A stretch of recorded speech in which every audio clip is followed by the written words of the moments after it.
Generally, when someone is doing the mission for an orphanage, the way I observe it, even in the outside the country or within the country, usually the orphanages depend totally on the donations of the people.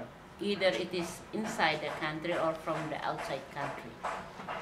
And at certain time, they cannot maintain it, that mission. Finally, it is closed, or it is just die natural death.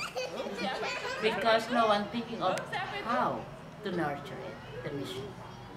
They are only thinking of putting it up, but thinking of how to sustain the mission, and it's no one really have this kind of foresight.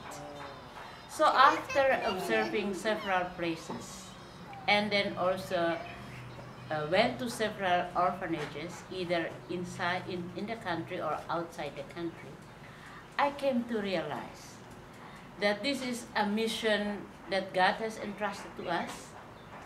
We are responsible for it, but of course we have our limitations, which is where first we are growing old.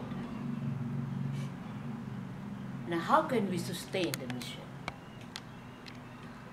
Talking from the aspect of human resources and also financially, especially. So every activities, every movement, every plans of the mission is always include the monetary value. So that is what I always keep in my mind. Anything we plan is always with the has to do with the money. So now I'm thinking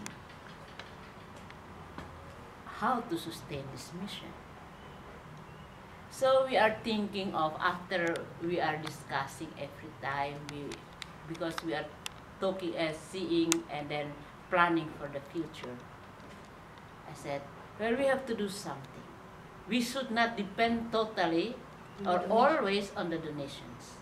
But we have to use our mind, our good brain, our good hands, healthy body to do something for the future of the children. Okay. So we start to think of how to have an orphanage that is sustainable.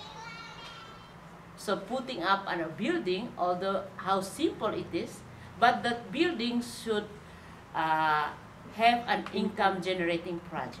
What is it?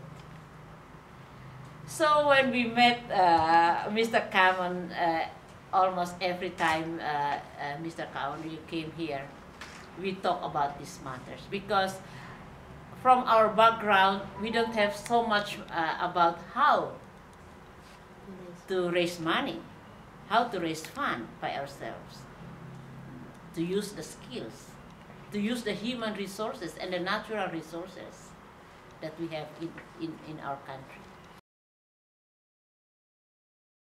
Come and see our children and become part of the world of the children, poor children.